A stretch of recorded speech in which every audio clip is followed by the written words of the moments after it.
Hujambo na karibu tena mtazamaji wa The World News katika kipindi hiki cha ulimwengu wa siasa. Mimi ni Adam Hussein.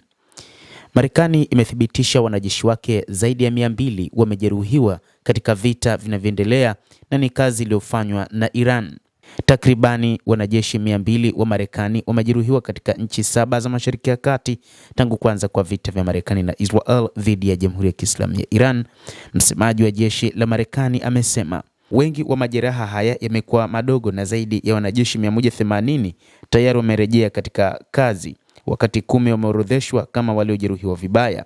Captain Tim Hawkins, msemaji wa kamandi kuu ya jeshi la Marekani, aliyesema hayo siku ya jana Jumatatu. Majeruhi hao wametokea Bahrain, Iraq, Israel, Jordan, Kuwait, Saudi Arabia na Umoja wa Falme za Kiarabu.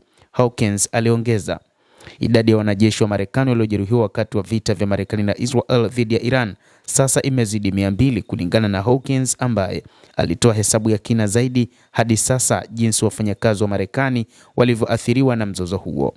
Pentagon hapo awali ilisema karibu wanajeshi wake 140 wa Amerika walikuwa wamejeruhiwa mnamo Machi 10. Hawkins alisema idadi ya wanajeshi walioorodheshwa kama waliojeruhiwa vibaya imeongezeka hadi 10 baada ya maafisa wa jeshi kuweka upya majeraha ya wanajeshi wawili waliojeruhiwa katika siku za mwanzo za kampeni ya vita kati yao na Israel dhidi ya Jamhuri ya Kiislamu ya Iran. Tehran imejibu mawimbi ya makombora ya ndege zisizokuwa na rubani za njia moja zikilenga nchi za eneo ambazo huhifadhi vikosi vya Amerika au kambi. Hata hivyo, Tehran hapo awali iliwahi kutoa taarifa kwamba kuna idadi kubwa ya wanajeshi wa Marekani waliojeruhiwa katika kipindi hiki cha vita, lakini utoaji wa taarifa zao ulikuwa haukutosheleza. Kadhalika ilidai hapo awali kwamba kuna wanajeshi zaidi ya 500 wameuawa kutokana na mashambulizi walioyafanya katika makambi mbalimbali ya kijeshi ya Amerika katika eneo la Mashariki ya Kati.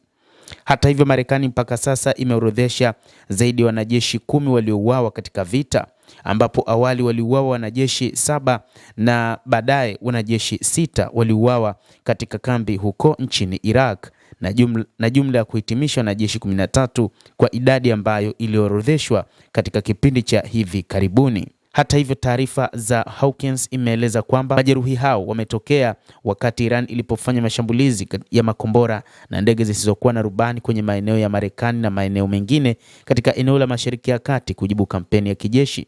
Na mashambulizi ya Marekani katika siku za hivi karibuni yalilenga sana virusha makombora vya Iran na vituo vya kuhifadhi ndege zisizokuwa na rubani. Maafisa wa Marekani walisema katika jitihada za kupunguza uwezo wa Iran wa kulipiza kisasi. Mzozo huo pia umesababisha vifo vya Wamarekani ambao ni 13 kama tulivyosema hadi sasa, ikiwa ni pamoja na 7 katika mashambulizi. Wengine 6 walifariki nchini Iraq wakati ndege ya KC-135 ya kujaza mafuta ilipoanguka katika kile maafisa wa jeshi la Marekani walisema ni ajali iliyohusisha ndege nyingine.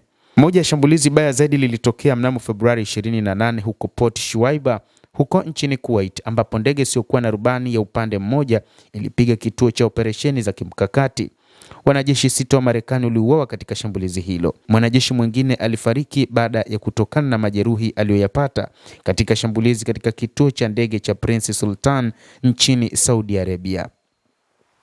Mtazamaji, endelea kutufuatilia, lakini ni kusihi usisahau kulike, usisahau kucomment, kadhalika kusubscribe channel yetu hii ili upate habari hizi kwa mapana kupitia The World News.